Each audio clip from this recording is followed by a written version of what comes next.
seorang pun mengerti bebanku. Ku tanya, Yesus,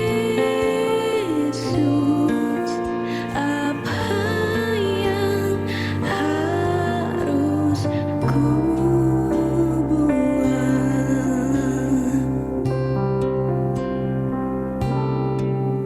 Dia berfirman, mari datanglah.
Selamat pagi saudaraku dikasih Tuhan. Sebelum kita dengar firman Tuhan, mari kita berdoa bersama. Bapa di surga, kami bersyukur kepada Tuhan hari ini. Kami boleh ada sebagaimana kami ada semua karena anugerah-Mu. Pada pagi hari ini kami mohon hikmat Tuhan. Biar kami boleh mendengar firman-Mu, kami boleh mengerti firman-Mu. Karena kami percaya bahwa firman Tuhanlah yang menuntun hidup kami dan yang memerdekakan kami. Terima kasih Bapa, urapi kami semuanya. Dan kami percaya bahwa Tuhan hadir di tempat kami masing-masing. Sehingga kami boleh dijamah, dipulihkan oleh Tuhan. Terima kasih Bapa, dalam nama Yesus Kristus kami berdoa dan mengucap syukur. Amin. Selamat pagi saudaraku yang dikasih Tuhan. Hari ini adalah hari Pentakosta.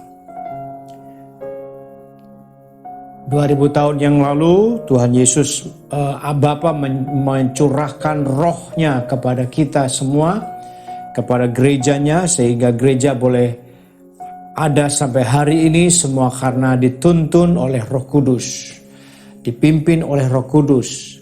Nah, saudaraku dikasih Tuhan, kita pada pagi hari ini saya tidak berbicara tentang Roh Kudus, tetapi saya ingin melanjutkan apa yang menjadi topik kita 2 minggu yang lalu, sejak 2 minggu yang lalu. Dan perlu digarisbawahi bahwa iblis mencobai Tuhan Yesus setelah Yesus dipenuhi dengan Roh Kudus. Dia dipimpin oleh Roh Kudus pergi ke padang gurun. Nah, saudaraku dikasih Tuhan, jadi karena Yesus dipenuhi dengan Roh Kudus, maka dia bisa menghadapi dan menang menghadapi pencobaan iblis. Saudara, betapa pentingnya kita dipenuhi dengan Roh Kudus, karena Roh Kudus itulah yang menjadi guru kita. Roh Kudus yang menuntun kita. Roh Kudus akan memimpin kita kepada seluruh kebenaran. Dan dia akan memberikan kebenaran-kebenaran yang pernah kita dengar. Nah, saudara-saudaraku dikasih Tuhan, Yesus pun yang dipimpin oleh Roh Kudus, dia menjawab dengan kebenaran. Seperti yang telah kita pelajari dalam 2 minggu ini. Nah, mari kita melanjutkan topik pembahasan kita, pencobaan iblis dalam area roh. Jadi saya ingin ulangi, yang pertama, iblis mencobai dalam area tubuh. Dia memakai kebutuhan-kebutuhan tubuh kita, kebutuhan jasmani kita. Lalu kemudian dia mencobai di area itu. Nah, lalu kemudian yang kedua, area jiwa. Dan jiwa kita punya kebutuhan. Nah, iblis menawarkan jalan-jalan pintas untuk memenuhi kebutuhan jiwa kita. Nah, yang ketiga adalah di area roh. Nah, setelah Yesus 2 kali menang dalam pencobaan, iblis kalah, maka iblis membawa dia ke gunung yang tinggi. Mari kita membuka Alkitab kita di dalam Matius pasal yang keempat, ayat yang ke-8 sampai yang ke-11. Kita akan baca. Dikatakan, dan iblis membawanya pula ke atas gunung yang tinggi, yang sangat tinggi, dan memperlihatkan kepadanya semua kerajaan dunia dengan kemegahannya. Dan berkata kepadanya, semua itu akan kuberikan kepadamu jika engkau sujud menyembah aku. Maka berkatalah Yesus kepadanya, enyalah iblis, sebab ada tertulis, engkau harus menyembah Tuhan Allahmu dan hanya kepada Dia sajalah engkau berbakti. Lalu iblis meninggalkan dia.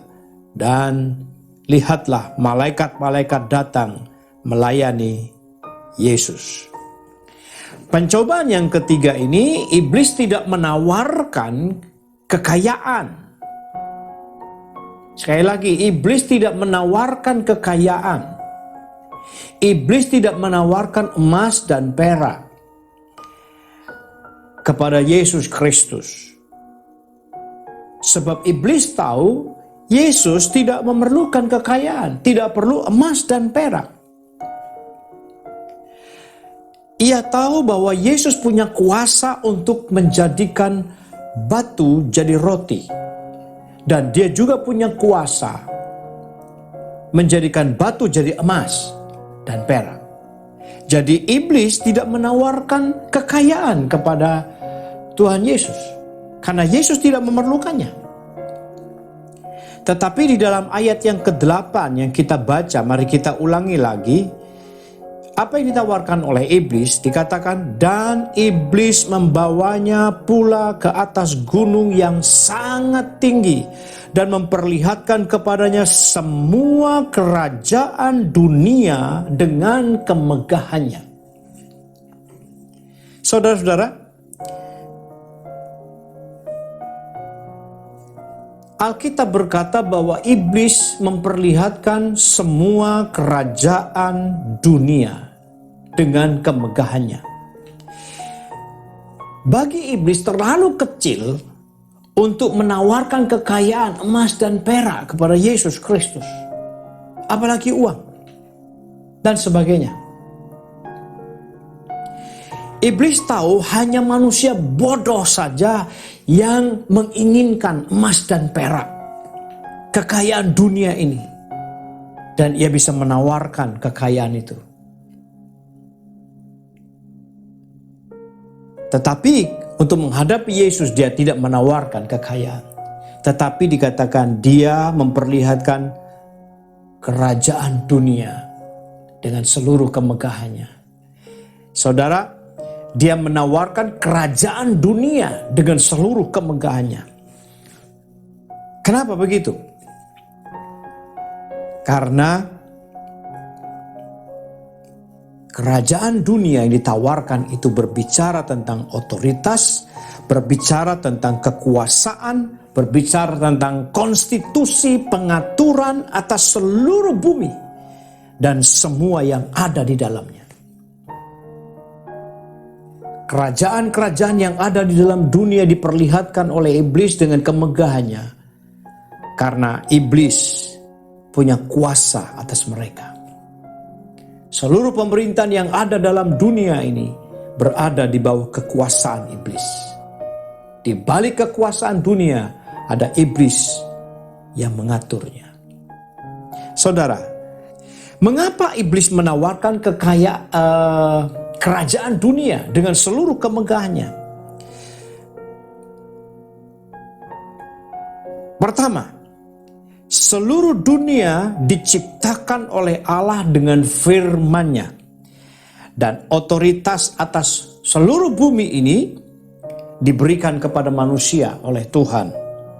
Tetapi manusia dengan kesombongan dan keserakahannya menggadaikannya kepada iblis. Yaitu pada waktu Adam mengikuti kehendak iblis, Adam dan Hawa mengikuti kehendak iblis, makan buah pengetahuan yang baik dan yang jahat, supaya mereka menjadi seperti Allah.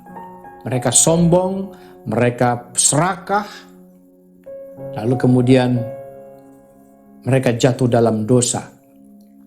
Nah, sejak saat itulah iblis punya otoritas. Iblis mengambil alih otoritas yang diberikan oleh Tuhan kepada manusia. Dan iblislah yang mengontrol seluruh bumi ini. Saudara, sebelum ada manusia yang lain. Jadi seluruh keturunan Adam itu berada di bawah cengkraman iblis, kekuasaan iblis. Dan kemudian mereka berkembang, manusia berkembang. Mereka punya wilayah, mereka menyebar. Saudara, tetapi masih berada dalam kontrol iblis. Saudara, mari kita membaca bersama-sama di dalam Yohanes pasal 14 ayat yang ke-30 yang berkata begini. Tidak banyak lagi aku berkata-kata dengan kamu, Sebab penguasa dunia ini datang dan ia tidak berkuasa sedikit pun atas diriku. Saudara, Yesus menyebutkan bahwa penguasa dunia datang dan ia tidak menguasai dirinya. Saudara-saudaraku dikasih Tuhan. Jadi iblis tidak menawarkan kekayaan dunia, emas dan perak, uang dan sebagainya.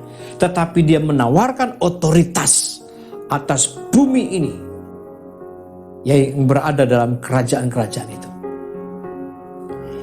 Yang kedua, alasan kedua, kenapa iblis tidak menawarkan emas dan perak kekayaan dunia ini, tetapi otoritasnya, kuasanya yang berada dalam cengkramannya. Yang kedua adalah iblis tahu bahwa Yesus adalah Mesias, anak Allah yang hidup. Dia datang untuk menebus dosa manusia dari perbudakan dosa, dari hukuman dosa, dan merebut kembali otoritas atas dunia ini melalui jalan salib. Iblis sangat tahu ini. Iblis menawarkan kerajaan dunia kepada Yesus dengan jalan pintas untuk memperoleh kembali otoritas atas dunia yang telah dipegang oleh iblis, dengan syarat bahwa Yesus harus menyembah, sujud menyembah kepadanya. Saudara, ini jalan pintas yang ditawarkan oleh iblis. Sedangkan Bapa merencanakan Yesus datang ke dalam dunia untuk menebus manusia dari dosa dan merebut kembali otoritas atas dunia ini dari tangan iblis dengan jalan salib. Jalan yang sengsara, jalan yang menyakitkan, jalan yang susah, proses yang panjang. Saudara, tetapi iblis menawarkan jalan pintas. Hanya sujud menyembah, maka dia memperoleh seluruh otoritas yang ada dalam dunia yang dimiliki oleh iblis. Saudara, iblis tahu ketika ia sujud menyembah dirinya, maka Yesus berada di bawah kuasanya. Sama seperti manusia yang pertama, Adam, ketika mengikuti perkataan iblis, maka iblis menguasai dia dengan seluruh keturunannya. Iblis tahu bahwa ketika Yesus sujud menyembah kepadanya, maka dia berada dalam cengkraman iblis, kekuasaan iblis. Dan misi Yesus gagal untuk menebus dosa manusia. Saudara, betapa celakanya kalau Yesus betul-betul lengah lalu kemudian dia mengikuti perkataan setan, memilih jalan pintas untuk menebus, untuk memiliki otoritas atas dunia ini sebagai Mesias, maka kita binasa sampai selama-lamanya. Saudaraku yang dikasihi Tuhan, iblis tahu bahwa manusia diciptakan menjadi makhluk penyembah. Oleh karena itu, dia menawarkan kepada manusia Yesus ini yang turun menjadi Mesias untuk menyembahnya. Saudara-saudaraku dikasihi Tuhan, iblis tahu bahwa manusia itu diciptakan tidak independen. Manusia diciptakan tidak bisa hidup tanpa menyembah sesuatu.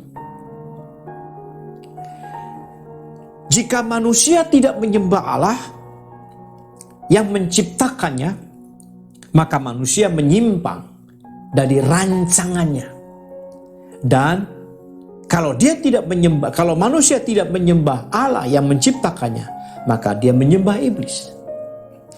Saudara, jadi manusia harus menyembah Tuhan, Sang Pencipta, Allah yang menciptakan langit dan bumi dan menciptakan dirinya. Kenapa begitu?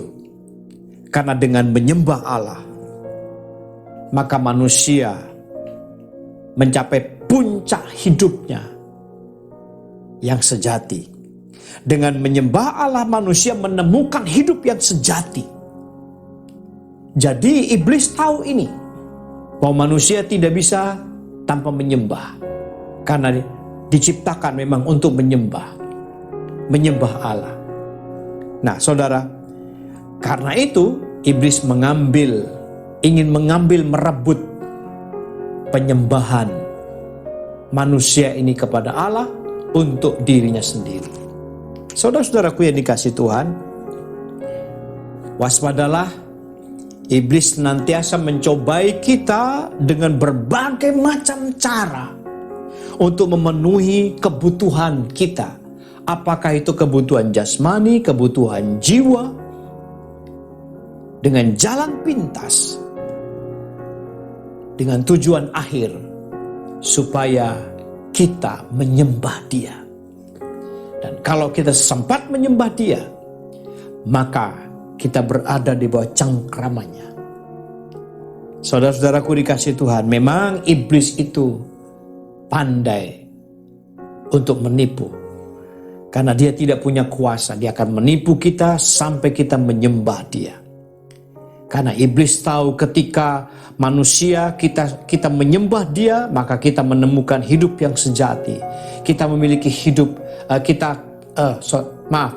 pada waktu kita menyembah Dia, kita akan kehilangan hidup yang sejati dan kita akan kehilangan hidup yang kekal. Saudara-saudara, kita bersyukur karena Yesus tidak mau memilih jalan pintas. Karena Dia harus tunduk kepada Bapaknya. Dia harus mengikuti jalan salib, proses yang dirancang oleh Bapa di sorga.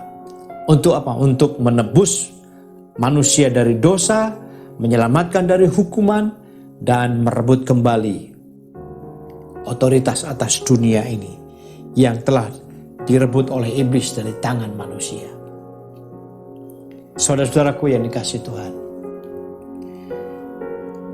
Matius pasal 4 ayat yang 10. Ini jawaban Yesus kepada iblis ketika Dia dicobai dalam area roh. Dikatakan begini, "Enyalah iblis, sebab ada tertulis engkau harus menyembah Tuhan Allahmu dan hanya kepada Dia sajalah engkau berbakti." Saudara, seluruh ciptaan Tuhan hanya menyembah dan berbakti kepada Tuhan saja. Karena memang Tuhan menciptakan untuk demikian. Sebab Tuhan tahu ketika manusia, seluruh makhluk ini menyembah Tuhan dan berbakti kepadanya, maka manusia akan menemukan hidup yang sejati, hidup yang kekal, damai sejahtera. Nah, saudara-saudaraku dikasihi Tuhan, mari kita memahami bahwa kita ini sebagai manusia yang diciptakan oleh Tuhan, diciptakan harus menyembah Tuhan Allah kita dan berbakti kepadanya. Sebab itu Tuhan Yesus berkata kepada iblis, "Enyalah iblis, engkau harus menyembah Tuhan Allahmu." Saudara, jadi menyembah Tuhan itu satu keharusan. Bisa dikatakan kewajiban. Kenapa Tuhan kasih kewajiban kepadanya?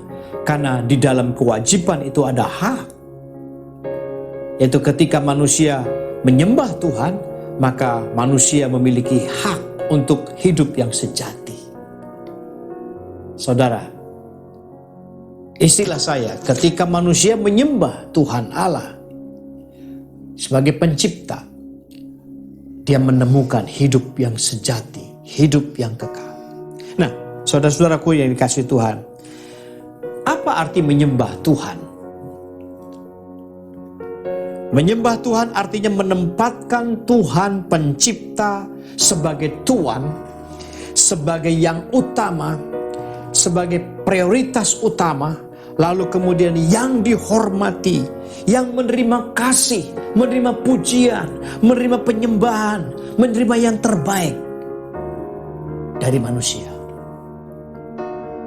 Jadi menyembah Tuhan itu bukan hanya memuji lalu sujud, bukan itu. Tetapi sikap menempatkan dia sebagai Tuhan, sebagai yang utama, sebagai prioritas utama, sebagai yang dihormati, lalu kemudian yang berhak menerima kasih dan semua yang terbaik dari kita. Saudaraku dikasih Tuhan, tidak ada artinya apapun ketika kita memuji Dia, ketika kita menyembah Dia, ketika kita sujud kepadanya, tetapi kita tidak menempatkan Dia sebagai Tuhan dalam hidup kita, sebagai yang terhormat, yang terutama, dan kita tidak memberikan kasih, tidak memberikan yang terbaik kepadanya, maka pujian kita, sujud menyembah, itu tidak ada artinya. Saudara, penyembahan itu bukan hanya dalam momen-momen tertentu. Ketika kita memuji Tuhan, ketika berada di tempat ibadah, di dalam gereja, kita menyembah Dia. Bukan itu. Tetapi penyembahan adalah seluruh hidup kita. Karena penyembahan itu adalah sikap. Yang kedua, apa artinya berbakti? Karena menyembah dan berbakti itu tidak bisa dipisahkan. Berbakti itu artinya hidup mengabdi, hidup melayani Tuhan. Saudara, menyembah itu adalah sikap kita, sikap hati kita. Berbakti, mengabdi, dan juga melayani itu adalah ekspresi dari sikap kita yang mengutamakan Tuhan, menempatkan Dia sebagai Tuhan dalam hidup kita. Jadi dua hal ini harus seimbang. Kita tidak bisa sikap menyembah saja tanpa kita berbakti. Kita tidak bisa berbakti kepada Tuhan kalau kita tidak punya sikap untuk menyembah Dia. Saudara-saudaraku, saya ingin mari kita jangan terjebak dengan tawaran iblis yang dengan jalan pintas dia akan mencobai kita, dia akan menggoda kita supaya kita memiliki segala sesuatu yang pada akhirnya jebakan itu membawa kita untuk sujud menyembah kepada iblis. Dan kalau kita sujud menyembah kepada iblis, maka kita akan berbakti kepadanya. Seluruh hidup kita akan diabdikan untuk kepentingan iblis. Saudara-saudaraku yang dikasihi Tuhan, sekali lagi saya ingin berkata bahwa hanya dengan menyembah dan berbakti kepada Tuhan Allah kita, kita akan menemukan hidup yang sejati, hidup yang kekal, dan kita akan bebas dari hukuman. Kita akan memiliki hidup damai sejahtera. Tetapi pertanyaan yang paling penting adalah siapa Tuhan Allah itu?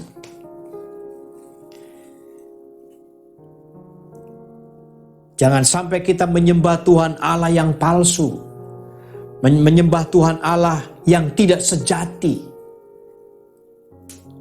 Karena iblis bisa menyamar menjadi malaikat terang. Dia bisa menipu kita untuk menyembah Allah yang tidak sejati. Saudaraku dikasih Tuhan, Allah yang sejati itu adalah Allah yang esa, Allah Tritunggal. Itulah Allah yang benar. Mari kita membuka Alkitab kita di dalam Yohanes pasal yang pertama, ayat 1 sampai ayat 4 dan ayat yang ke-14. Yang berkata begini, pada mulanya adalah firman. Firman itu bersama-sama dengan Allah. Dan firman itu adalah Allah. Ia pada mulanya bersama-sama dengan Allah. Segala sesuatu dijadikan oleh Dia, dan tanpa Dia tidak ada suatu pun yang telah jadi. Dari segala yang telah dijadikan, dalam Dia ada hidup, dan hidup itu adalah terang manusia. Ayat yang ke-14 berkata, Firman itu telah menjadi manusia dan diam di antara kita. Dan kita telah melihat kemuliaannya, yaitu kemuliaan yang diberikan kepadanya sebagai anak tunggal Bapa, penuh kasih karunia dan kebenaran. Allah yang sejati, Allah yang esa itu Bapa, Anak, dan Roh Kudus. Allah Tritunggal. Dikatakan bahwa pada mulanya adalah firman. Firman itu bersama-sama dengan Allah. Dan firman itulah Allah, adalah Allah. Dan firman itulah yang menciptakan segala sesuatu yang telah diciptakan. Termasuk kita. Saudaraku dikasih Tuhan. Lalu kemudian Alkitab berkata, firman itu telah menjadi manusia.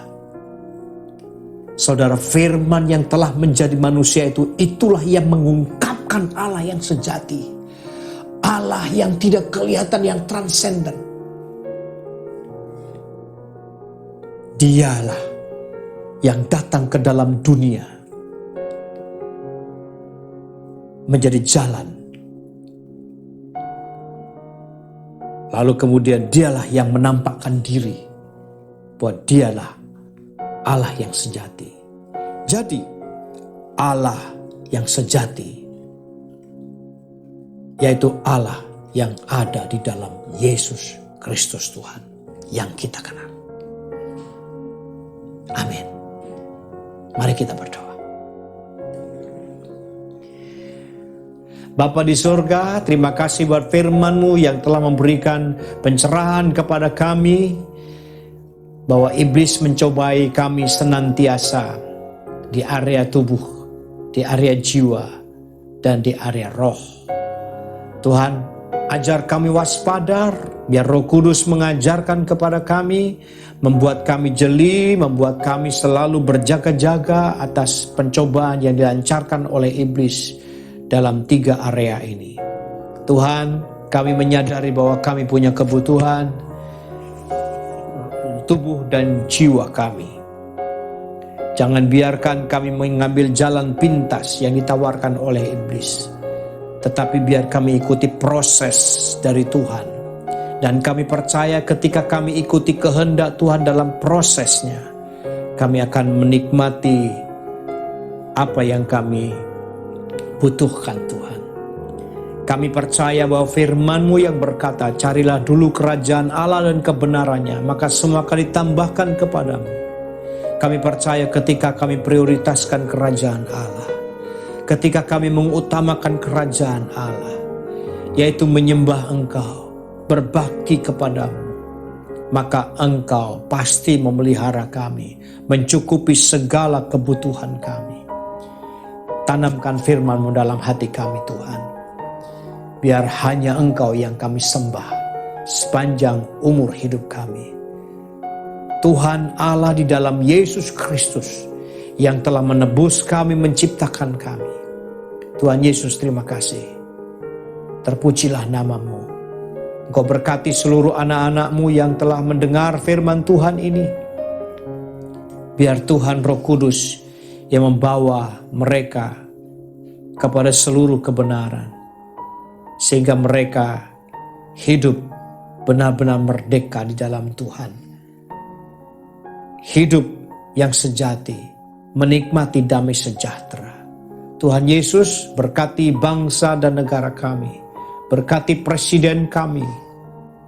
Tuhan, berikan hikmat kepada beliau Tuhan untuk memimpin negara kami, terutama mengatasi COVID-19 ini Tuhan. Bapa di surga, lindungi kami semuanya dari pandemi ini supaya kami boleh sehat senantiasa dan cukupkan, berkati seluruh anak-anak. Terima kasih banyak Bapa.